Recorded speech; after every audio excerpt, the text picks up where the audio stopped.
Hey listeners, the episode you're about to hear is one that we recorded before our first episode aired. This podcast is a passion project for both of us, and we're learning a lot as we go, mostly learning from our own mistakes. Unfortunately, with this episode, we didn't have that opportunity because we hadn't yet heard our mistakes, so please excuse the imperfect audio quality, awkward pauses, excessive ums, and background acknowledgments. Editing can only correct so much, but we really appreciate you taking the time to listen and grow with us, and we'll be doing our best to improve in future episodes. Hello, welcome to Lion and Mouse Commentary. We're your hosts, Tori and Holland. Two best friends as different as a lion and a mouse. Today, we're reviewing All the Wrong Questions, book number 1, and we will be ranking it on an objective scale of 0 to 10, with only 2 points allotted for personal taste. Feel free to agree, disagree, or just learn about something new. Just be sure to tread lightly since there are spoilers ahead. And cut to the intro.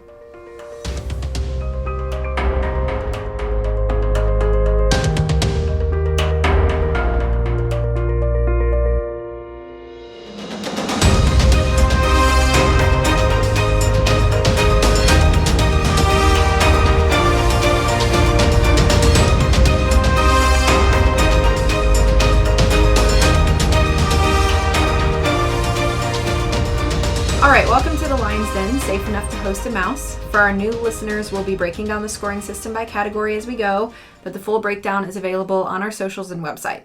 So let's get started. Today I chose All the Wrong Questions, book number 1 by Lemony Snicket to review. This is familiar to both of us. We have read this book before. This is a book published on October 23rd, 2012 by Lemony Snicket. It was published by Little Brown and Company. It's 270 pages, and it's the first book of a 4-book series. It is the prequel series to the much more popular A Series of Unfortunate Events. Quick synopsis is, in Stained by the Sea, a town quickly fading into history, Lemony Snicket is the new apprentice of S. Theodora Markson, and they're tasked with finding a stolen statue, the Abominating Beast. Their client, Mrs. Salas, is certain it was taken by her neighbors, the Malahan family. In their investigation at the Malahan home, which is an old lighthouse, the daughter Moxie shows Lemony they do indeed have the Abominating Beast statue in their possession. And through a strange plan of S. Theodora's, they steal the statue, and during the escape, Lemony falls, meeting a mysterious girl named Ellington Faint who offers to help him. And then a mysterious few twists leave Lemony with more questions than answers, and time will tell who he can trust as a new apprentice. So, with that being said, we'll jump into our first category, and Holland will take that away. Alrighty, so our first category is plot, story delivery, and world building. It's a total possible 3 points for this category. So I have to preface this review by saying I liked this book a whole lot less than I was hoping to. Oh no. So I know that's going to be really sad for Tori because I love Lemony Snicket. She loves Lemony Snicket. I have read the original A Series of Unfortunate Events series, and I do enjoy those books.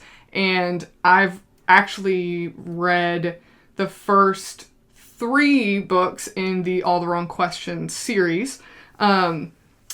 So I was like, oh great, this will be a fun book to review, and I just found myself really disliking this book. Aww. And I think I have some rationale as to why, and I am going to, take a lot, I don't want to bash on this book by any means, but out of plot, story delivery, and world building, I gave it 1 point out of 3. I think the biggest problem... Well, I'll talk about some positives first, actually. Let's do the good news first. So, some good things about this book. I think the mood in this book, like the kind of the feel that you get when you're reading this book, it's kind of this, like, noir detective story. There's a little bit of, like, some sinister undertones. You're like, well, I don't know what's going on. There's already a mystery, like, from the jump. You feel like something doesn't seem quite right. There's something that I'm not expecting. There's got to be something more. There's something deeper in this story than what we're being told at face value.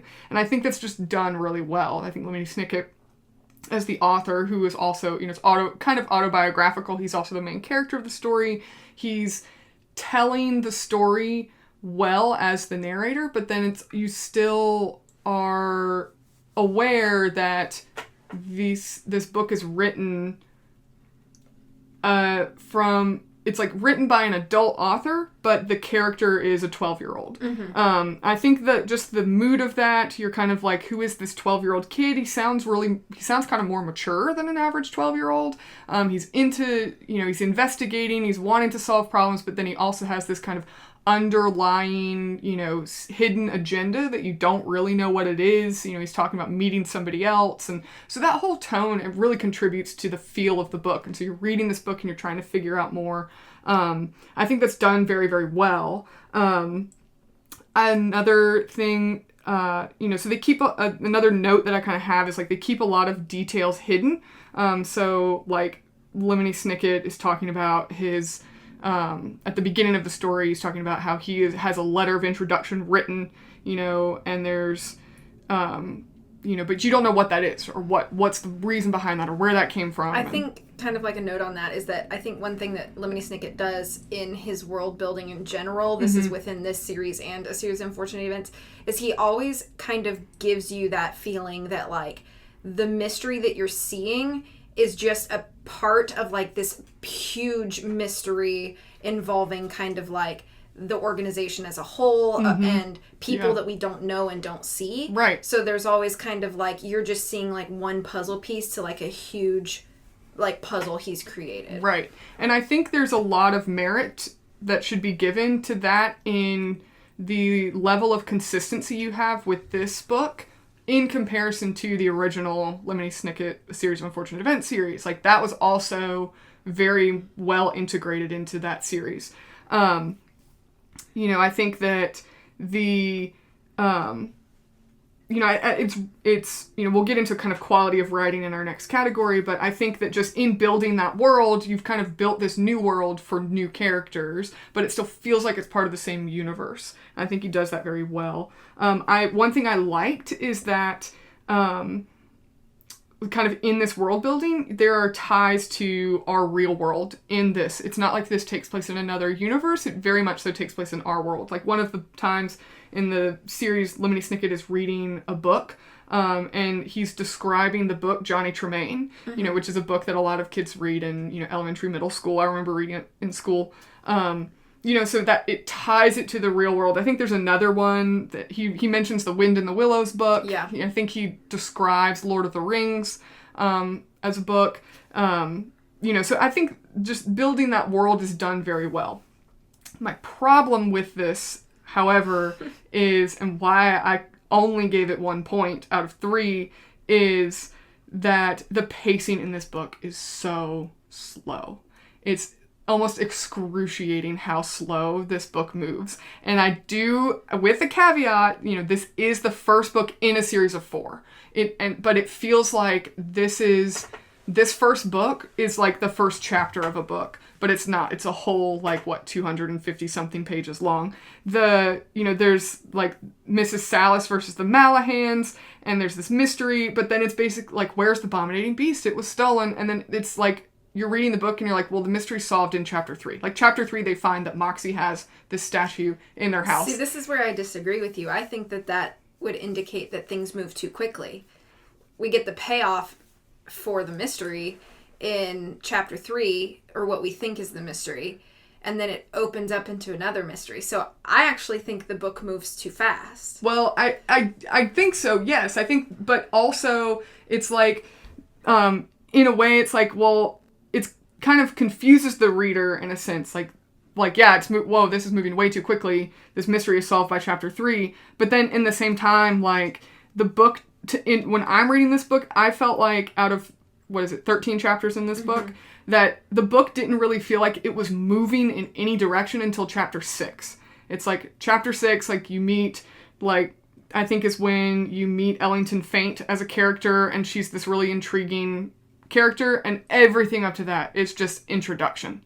Like, you're introduced to Moxie, you're introduced to her father, you're introduced to the cops, you're introduced to Mrs. Salas, you're introduced to Theodore Markson, and all of those I think are necessary in building the world, sure, but it's like chapters 2 through 5 is nothing but introduction. It's just introducing these characters, explaining kind of who they are, showing their little character quirks. And I just thought that was just, to me as a reader, I found it to be just almost boring.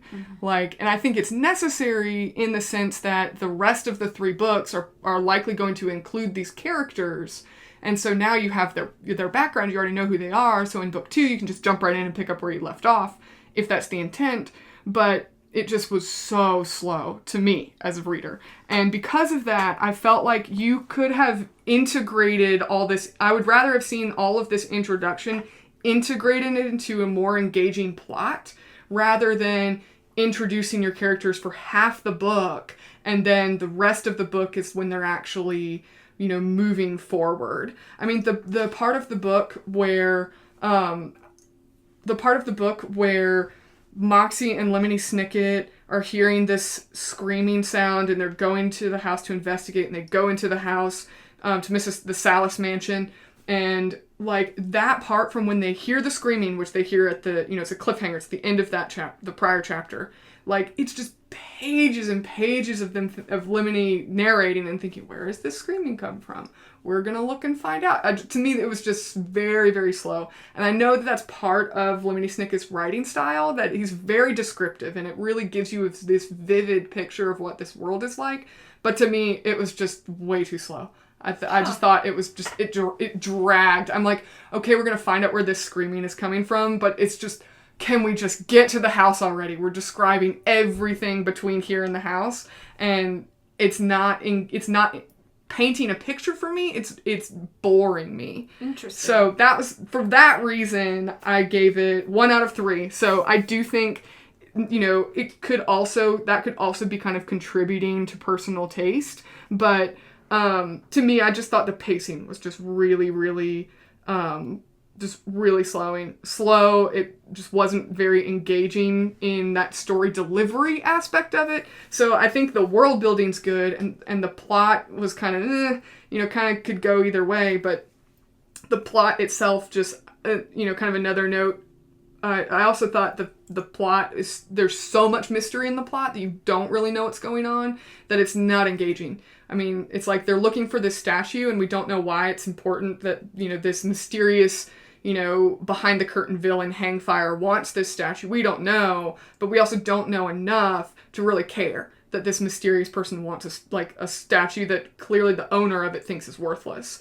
So to me, it was just like, I don't have a reason to care, and it's going so slow. I just thought, for me, it just kind of fell flat. This is going to be our most polarizing episode yet. I think so.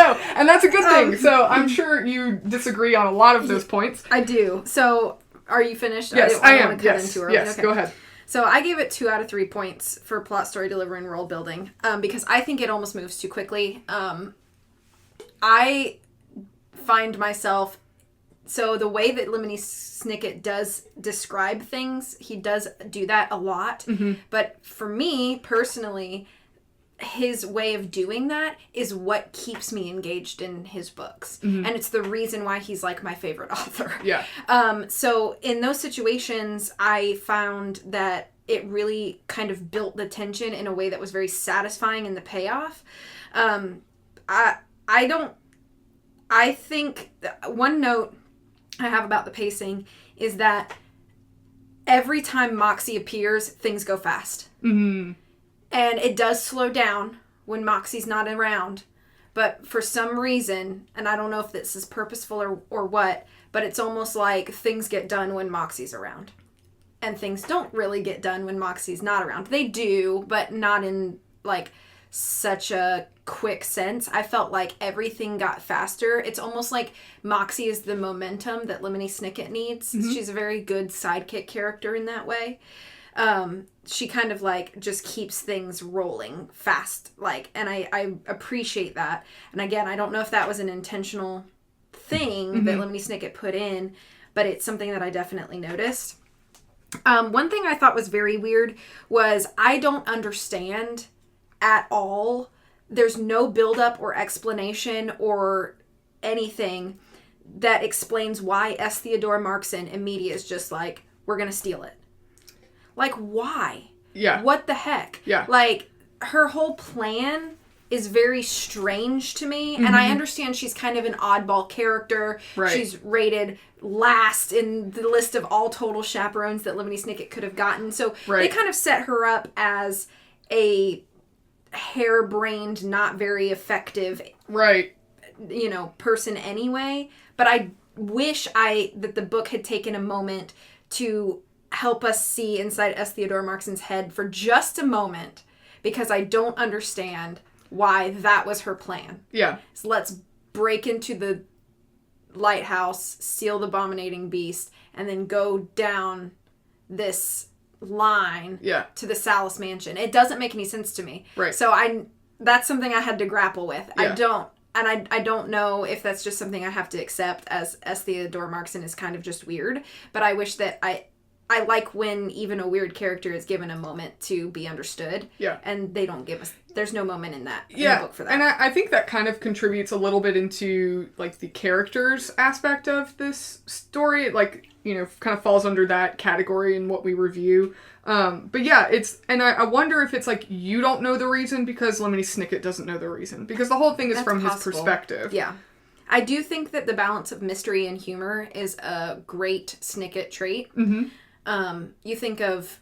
I tried very hard not to compare this to A Series of Unfortunate Events, but because I am so familiar with that series, I do have to note that it is something that I think is consistent in all of his writings, is that he does sort of balance this sort of heavy, sad vibe with humor, and I think he sprinkles that in very well. I do think that when Lemony meets Ellington Fame, everything gets kind of muddly at that point. Sure. You're no longer thinking about the main story because Ellington becomes so much of Lemony's focus that it kind of bleeds into the rest of the book, and I think the last few chapters are very messy. Yeah.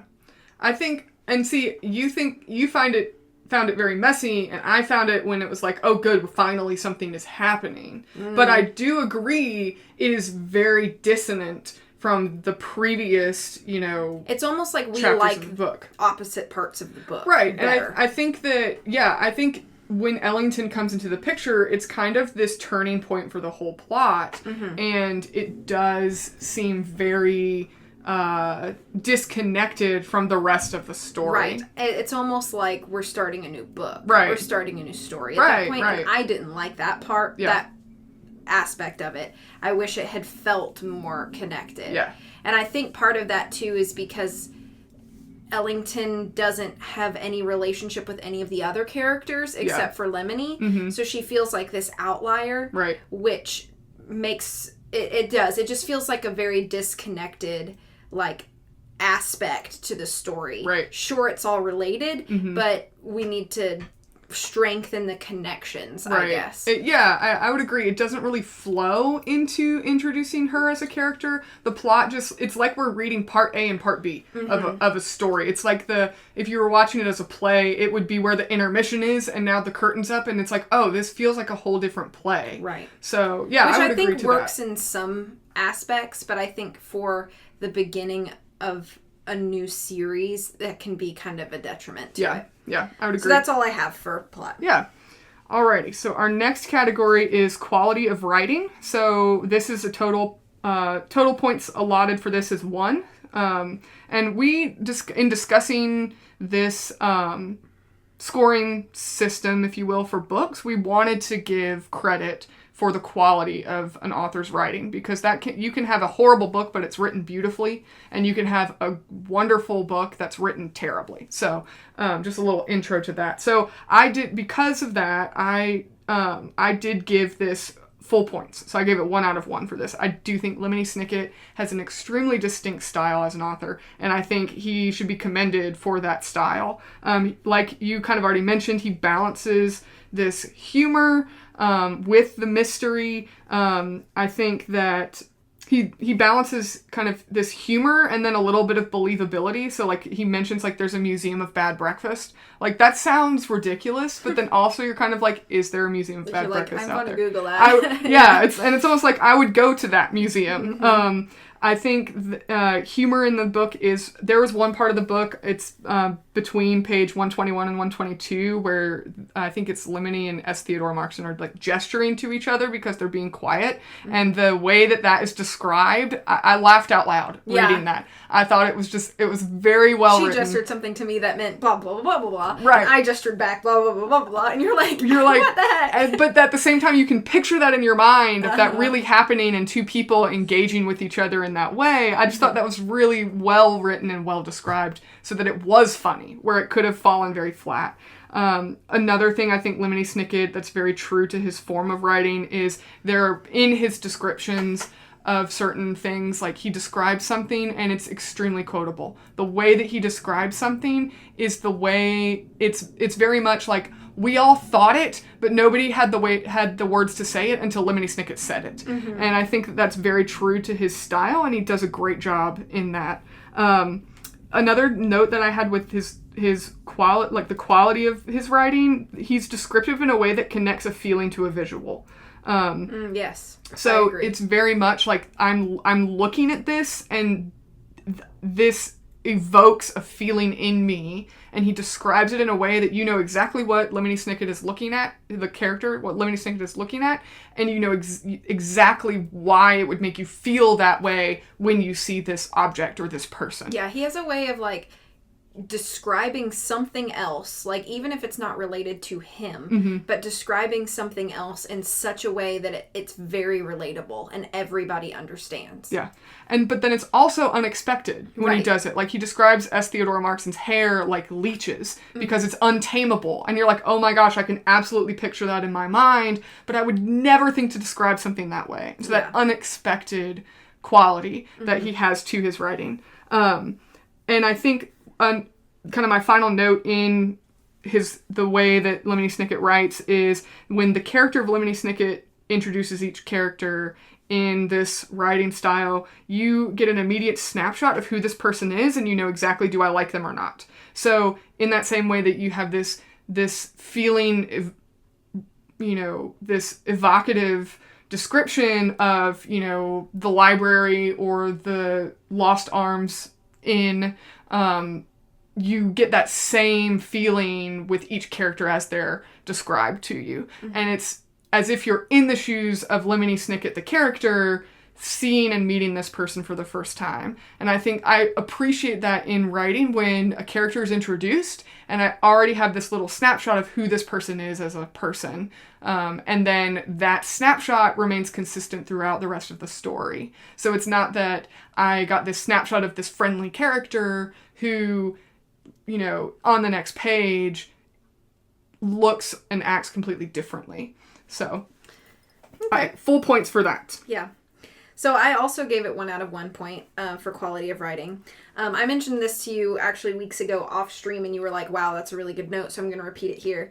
So you know how a lot of people will describe, like, take a musical artist, mm-hmm. and you look at their discography, and you're like, this album has just, like, a completely different color from this album, but you can tell it's still that artist. Right. It's distinctly that artist. Yeah. This is how I feel about this series compared to a series of unfortunate events with Lemony Snicket.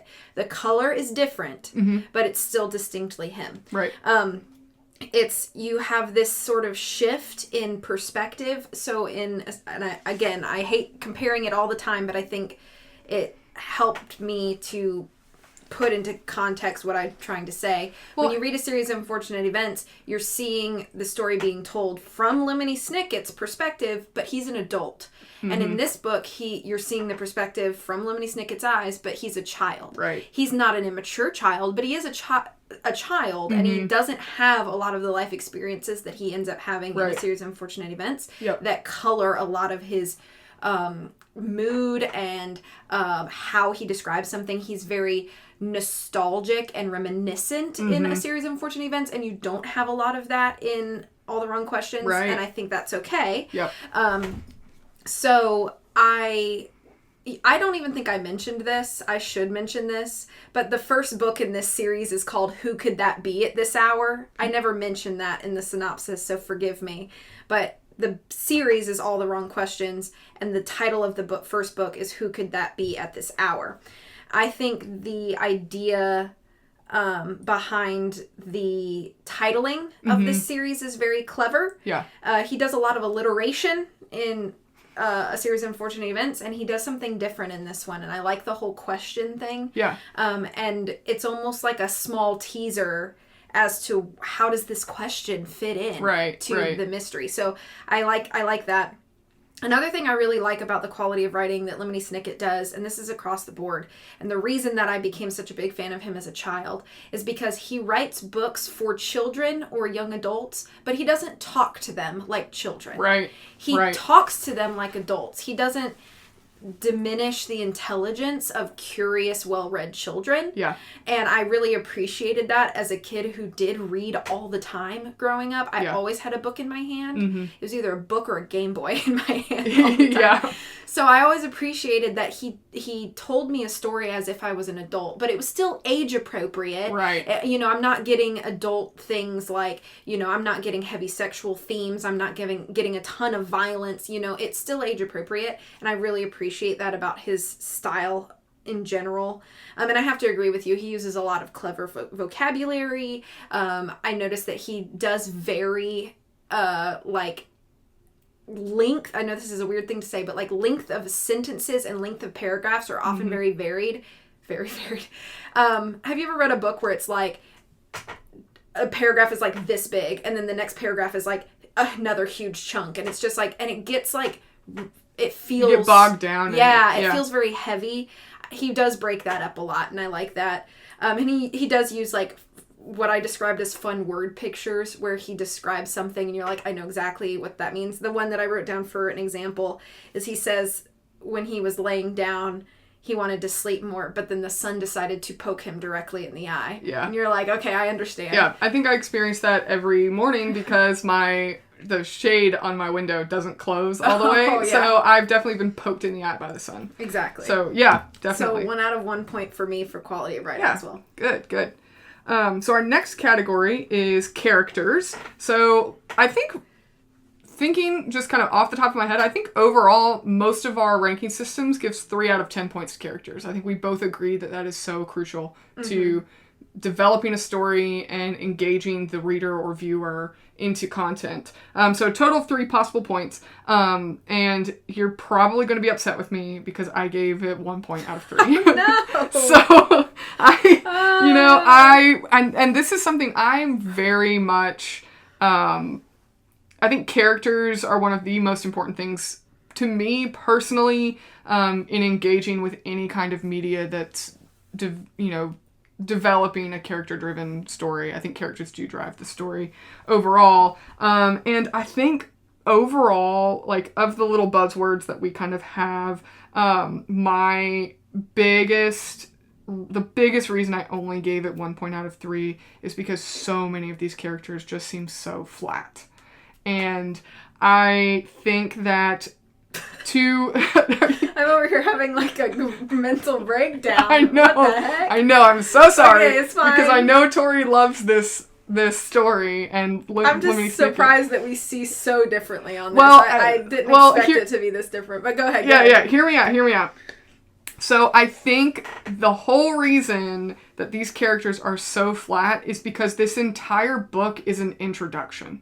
This whole book is an introduction. I feel like the All the Wrong Questions series should have been one book all put together, and it's not. It's 4 separate books. But we're reviewing this as one book. We're not reviewing this as the beginning, chapter 1 of 4. We're reviewing this as one book. So I have to be a little more critical in these characters. But some kind of positives. So I think that, for example, one thing that I really dislike about the characters in this book is, Lemony Snicket he's the first person narrator. He's the main protagonist of this story. So you have all of the internal monologue for him as a character. You have all of this description, everything. You're looking at the world through his eyes. And so you should know the most about him as a character, and he's the one who should be engaging you into the story and pulling you in because you're seeing the whole world through his eyes. So, but in this story, we know more about Moxie in 8 pages of description of her than we do about Lemony Snicket in the entire book. Mm-hmm. Lemony Snicket, as the narrator, main character, and author, remains this mysterious, hidden, secret agenda, hidden character, part of a secret organization, doesn't tell you hardly anything about himself in this whole story. And we know more about Moxie. We know about her. We know about her relationship with her mother. We know about her relationship with her father. We know who she is, what she likes, what she's passionate about. We know more about her in 8 pages. That's less than a chapter of the book. And we know more about her from the perspective of a third-party character. We don't have Moxie's internal monologue. We don't have Moxie's, she's not telling us her thoughts or her motives or her upbringing or her childhood. And in 8 pages, we know more about her than we do about Lemony Snicket in the entire book. And I find that slightly problematic in character development, because as the protagonist of the character, and I understand this is not the intent of Lemony Snicket when he wrote this book, but I find it hard to be engaged in your main character when you know nothing about him. And I think that is intentionally supposed to give you this kind of mysterious, and Lemony Snicket in general is supposed to be a mysterious character. Right. He's a mysterious character in the Series of Unfortunate Events series. I think that's why I accept it so much in this series, is because I already know, this man does not want to talk about himself, and so I will allow him that privacy, is almost how I view him. And I think that's completely valid. I think that's 100% valid, because you have the background of this world of a Series of Unfortunate Events. I can see how it would be problematic for somebody who had never read a Series of Unfortunate Events and picked up All the Wrong Questions, book number 1. Right. And who could that be at this hour? And they're like, I don't understand anything. Right. And that's what I tried to do when I was doing this review, is to see it as if I had no knowledge of any outside world building from a Series of Unfortunate Events, or the films, or the movie, or the TV show from the Netflix series. I tried to pull away from all of that and view this as primary. I've picked up this book. I have no knowledge of anything else supplementing this material. And so, so Lemony Snicket, I find that difficult to kind of come to terms with in reading this as its own independent work. And I understand, I will give full credit to that's not the intent. The intent is not for you to know who Lemony Snicket is. The intent is to just for him to tell his story. And the style of this story is that you don't know who Lemony Snicket is. He remains this sort of mysterious character. Mm-hmm. And so I will completely admit that may not be the intent, but I think that still objectively, just as a reader engaging in this story, I personally think that that's kind of problematic. It just fails to draw you in. Some other notes I have, that Lemony Snicket's internal monologue is primarily observation, description, and witticisms, and you never really get to know him. So I think that that's kind of important when you have your first-person narrator. If Lemony Snicket was writing this as a third party, the way he did in A Series of Unfortunate Events, and he was not the main character, he's just telling this story about, if he was telling the story about himself in the third person, I feel like I could get a little more engaged, because you wouldn't be expecting to know as much about him, because he'd be this third person character. Overall, the other characters, they each kind of serve their purpose. S. Theodora Markson, she's this poorly ranked, incompetent adult, which I think can verge on being sort of tropey. All the adults in the original Lemony Snicket series were all incompetent. So it follows that theme that the adults are the incompetent individuals and the children are the intelligent, people that actually get things done and solve problems. Mm-hmm. I like Moxie as a character. She's a great character. She's described really well. Immediately when you first know her, that she has a nice smile and her eyes are full of questions. And, so you instantly find her likable and engaging. I think she's a great character. I think QWERTY is a great character. He's very likable. Pip and Squeak are really engaging. But again, you don't know much about them. You like them and you wish you knew more about them, but you don't find out more about them because you have to get down the road in this plot. I I really don't like the officers Mitchum, like these incompetent adults, these bumbling cops with their troublemaking bratty child. I think that's just a little, in reading it now versus when the book was published, that kind of trope is a little overplayed, and I think it's a little, predictable. I think Ellington is a great character. I really think she and Moxie are the reason that I gave it 1 point out of 3, because Ellington is just slightly ominous character. Her motivation that she has of looking for her father is very, it's a high stake motivation. It's very engaging for her. I think in chapter 12, that conversation between Ellington and Lemony Snicket is extremely deep. There's a lot of depth to both of those characters in that conversation, and I think it's unfortunate that that's the most depth we get, and it's almost the only depth we get. So I have a question for you. Yeah. So you like Ellington Faint, but in my opinion, she is even more mysterious than Lemony. I agree. So do you give her a pass more than you give Lemony the pass? I do, because Lemony is the first-person narrator, and Ellington is this, we don't know anything about her because Lemony doesn't know anything about her. So, of course she's going to be mysterious because we have this first-person narrator who is not telling us anything that he doesn't know. So, Ellington is this mysterious character, and I feel like it would even have more weight to her, that mystery of her, if Lemony was a character that we were growing to know and enjoy. And I think at the end of the book and the beginning of the book, Lemony is still as mysterious as he was throughout the entire story. There's no, we don't really get to know him any more at the end of the book than we knew him in the first chapter. He was introduced to us as a character in this first chapter. We've seen this whole world through his eyes in the whole 13 chapters. And at the end of the book, we really don't know him any more than we did when we started. And I think so that's why I don't give him as much of a pass as I do Ellington, because Ellington, he doesn't know anything about her, so the reader is not going to know anything about her. And I think it's very engaging and intriguing to have a mysterious kind of character.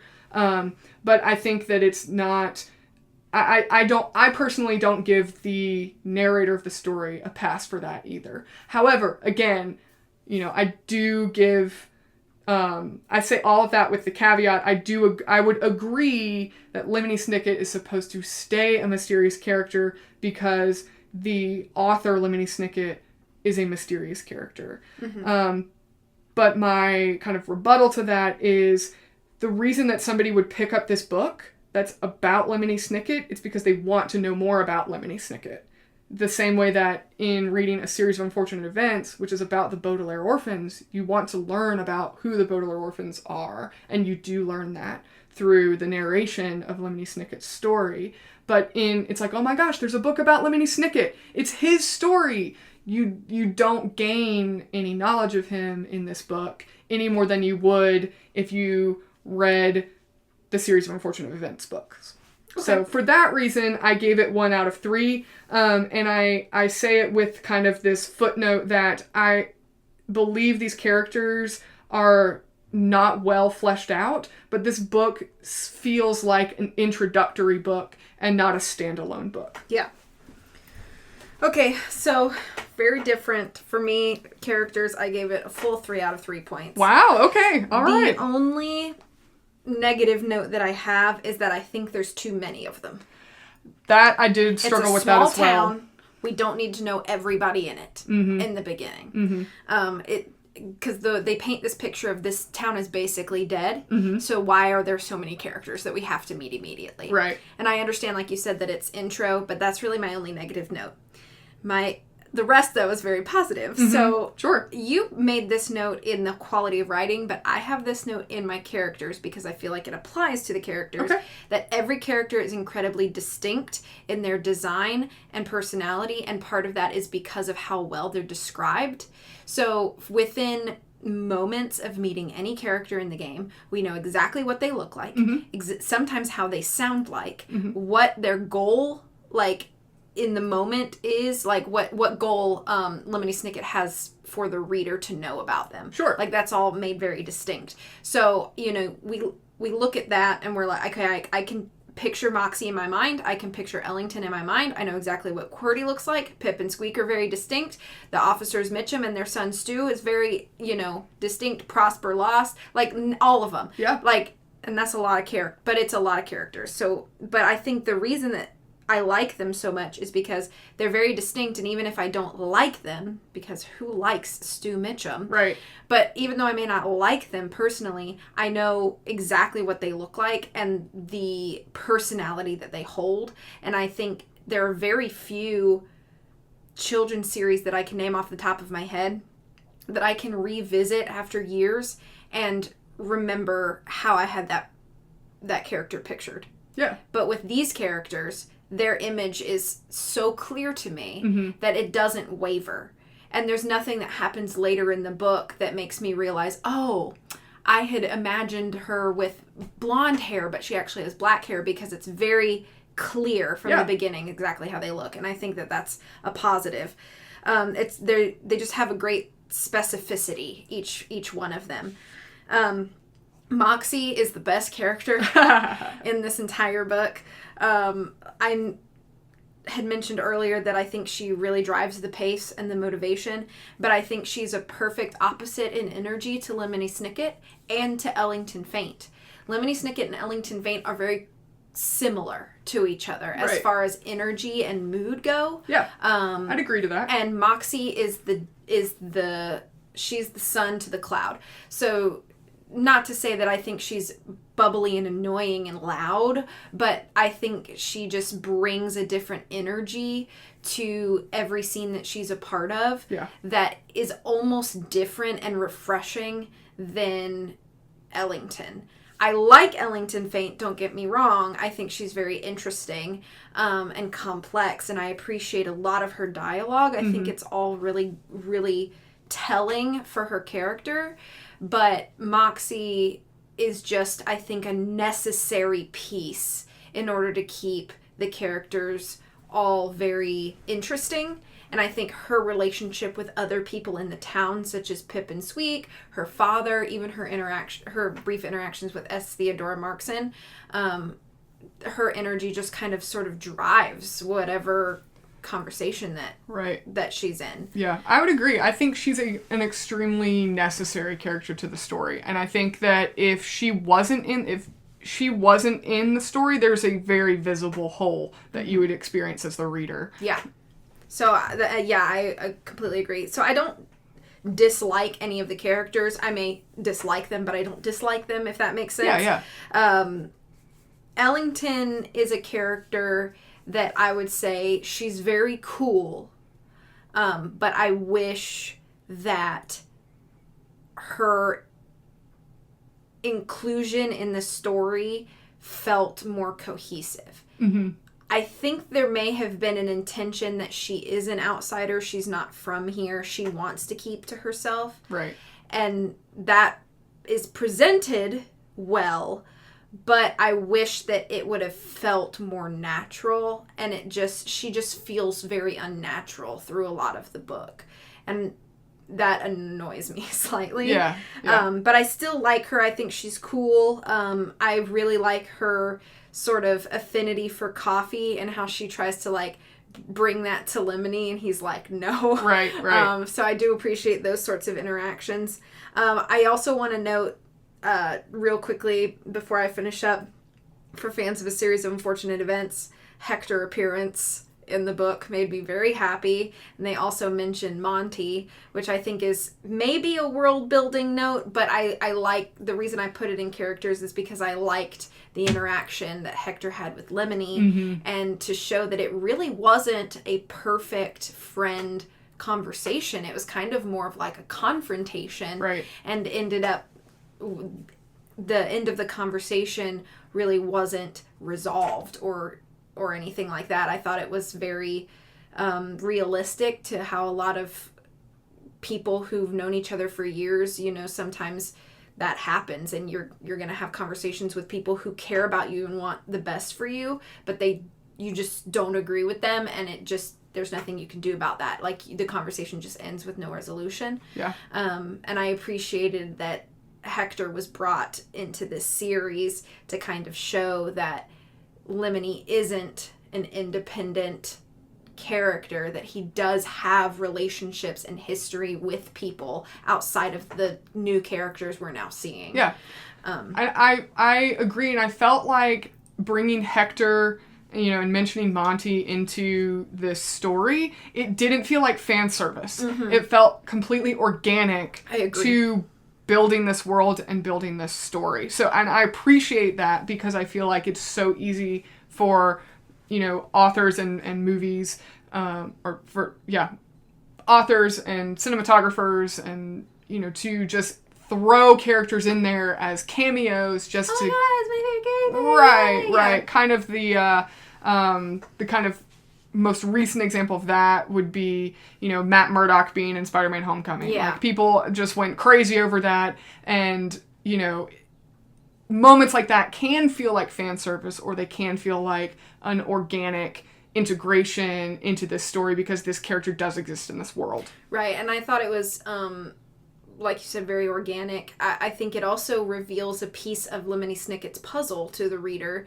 because now you're seeing a character that Lemony Snicket knows from before the book started, mm-hmm. and they're having a conversation about the person that Lemony has been corresponding with mysteriously, and is revealed at the end of that conversation very point blank to be Kit Snicket, his mm-hmm. sister. Right. And I think it kind of peels back that layer of anonymity right. that we have to that correspondence. Right. And now Hector has confirmed that this person that's supposed to be, his partner mm-hmm. in all of this tumultuous organizational, stuff that mm-hmm. they do, which is all very vague and is purposely vague, but that, now the person that Lemony Snicket is worrying about outside of this town mm-hmm. is his own sister. Right. And I think that gives a level of I guess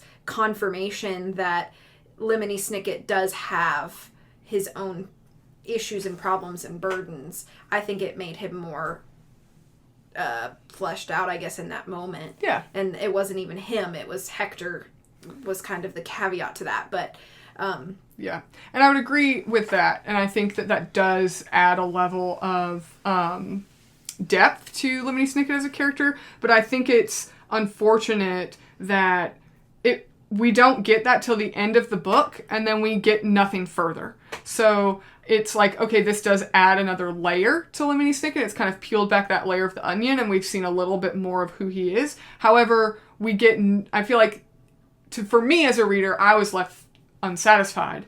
I was satisfied, and I think that's because you're reading it as a book, sure, but then you also think there's so much more I can learn about him. I'm ready to pick up book 2. Right. And kind of see like what pieces of the puzzle get revealed in that book. So I guess for me it's just a different perspective of what I want by the end of that book. Right. So 3 out of 3 points for characters for me. So that's going to be a good segue for me into our next category of personal taste and preference. So I did, as much as I've been ragging on this book, I gave it 1 out of 2 for personal preference. And for me, for me as a reader, it was just so hard to really get into, quote unquote, get into. The pacing, the characters, there's so much introduction to all of this. There's so much mystery that you're not really able to care what happens. It's like, I don't even know half of what's going on, so I can't care about half of what's going on. I felt like 70% of the book was descriptive and a bunch of quippy witticisms. However, the last third of the book was intriguing and interesting. The characters of Moxie were great. The character of Ellington was great. I would read the sequel because I feel like the majority of this was setting up future books, and maybe they'll be better paced because they can forego all of that groundwork. So, like you said, this book kind of left you wanting more and ready to pick up book 2. And for me, this book kind of gave it, in a way, it gives me reason to pick up book 2, but I'm picking up book 2 hoping that it's not like this book. hoping that I can just jump into an engaging story, because all of this groundwork of these characters and describing this town and describing these people, and there is, it ends with this, this mysterious behind the curtain villain named Hangfire. What happened to Ellington's father? What's going on in, the city with Lemony Snicket's sister? There are some questions, no pun intended, that remain to be answered.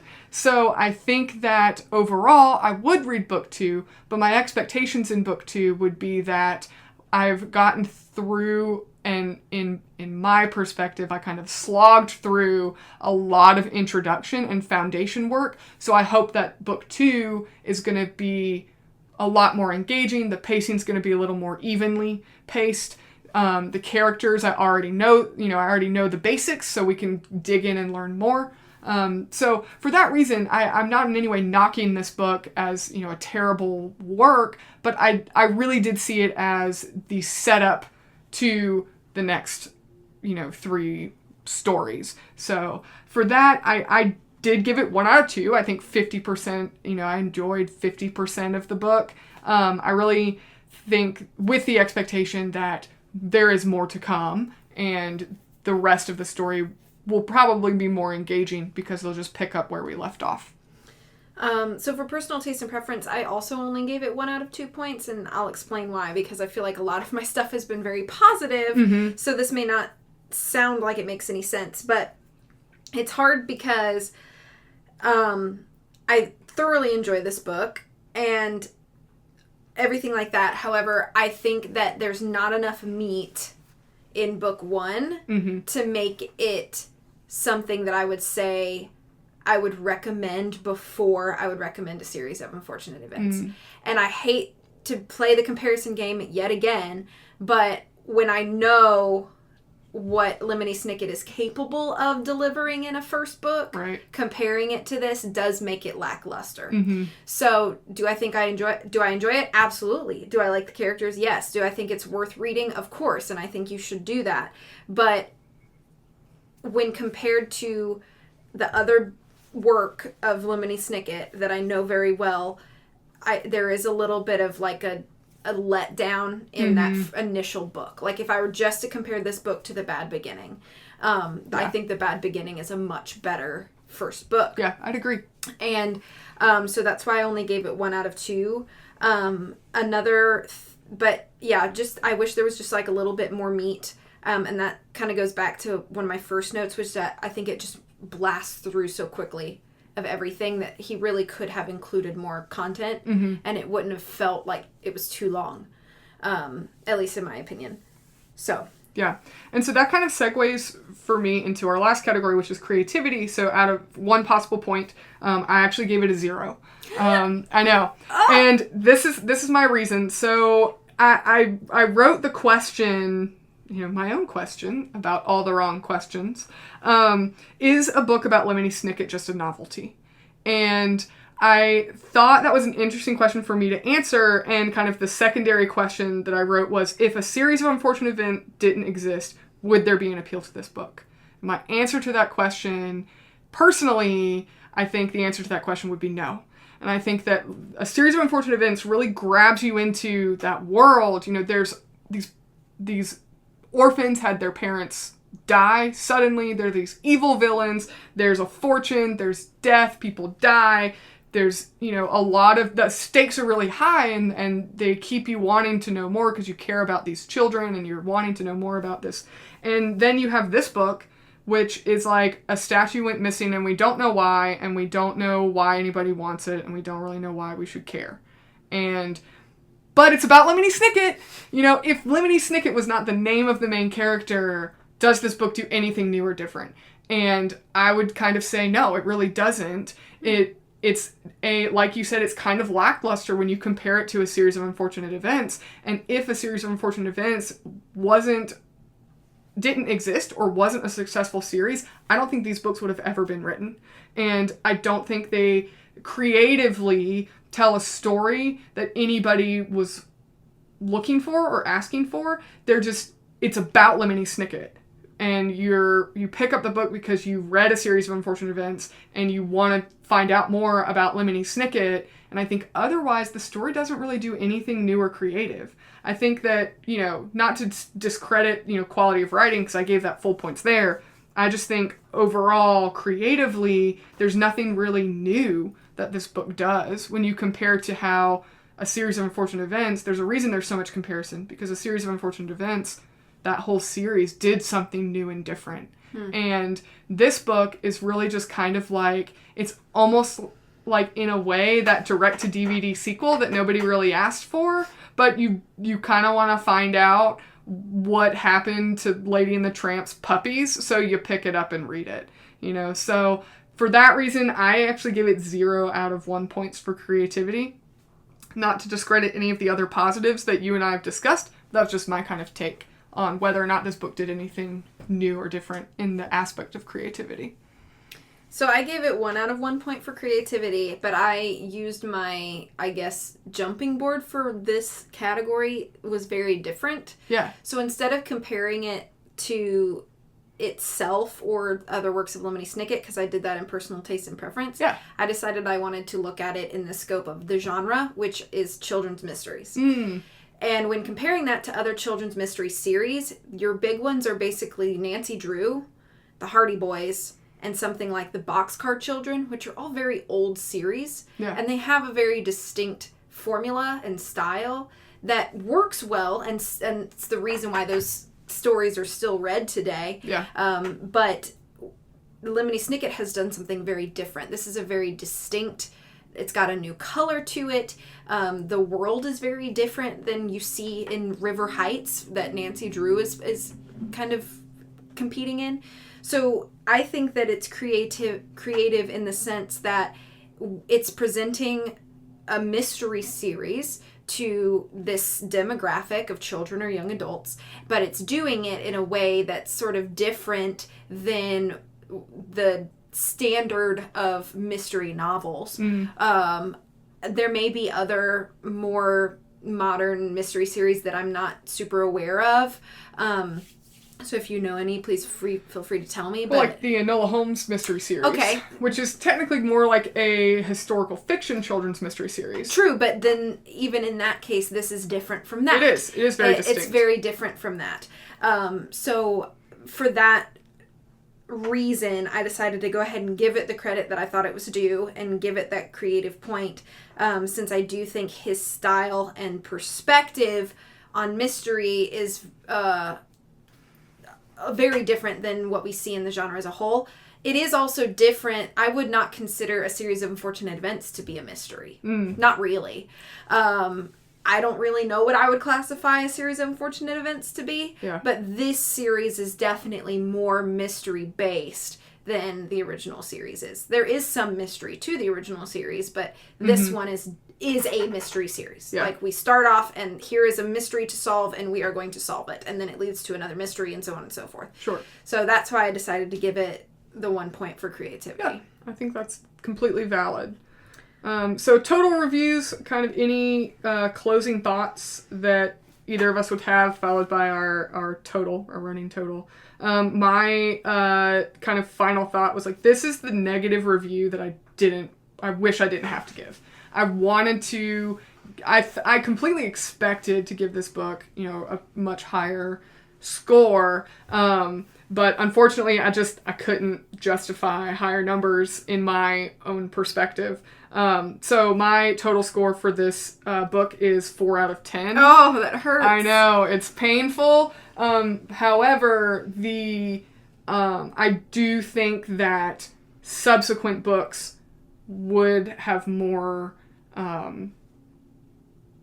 to offer, and that better things are coming in the subsequent books of this series. But for this book, individual, on its own, standalone, I had to give it a 4 out of 10.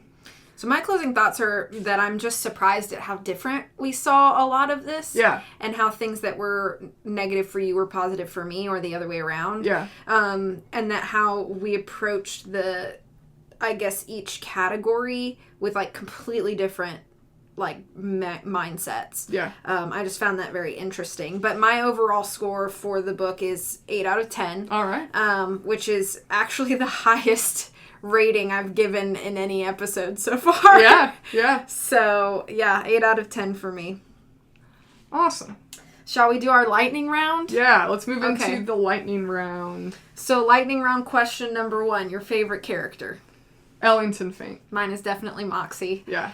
Your least favorite character? I think it's either between, it has to be one person. It could be multiple. I mean, I think my least favorite character is probably the Officers Mitchum. I think and I don't like them. They are annoying. I think Lemony Snicket does a great job of making them really irritating and annoying and incompetent. But I also dislike them because I feel like they're just so incredibly tropey of these bumbling police officers that it annoys me that this book contains bumbling police officers. So it would be the Officers Mitchum for every reason. My least favorite character is Stu because I knew a kid like him when I was young. Yeah. And I just wanted to punch him in the face all the time. That's fair. I would too if I knew a kid like that. Okay, third question is, who do you think is the most underrated character? Like someone who should have more attention.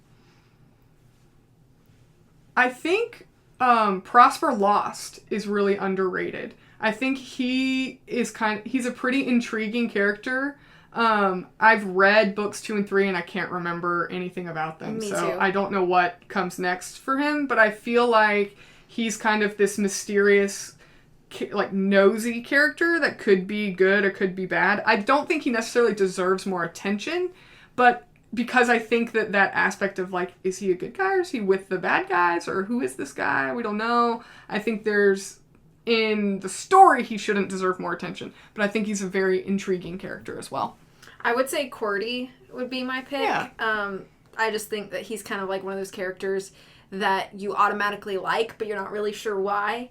And I hope that in future books, as if we reread those, that we'll kind of get a better picture of why he's so likable. Yeah.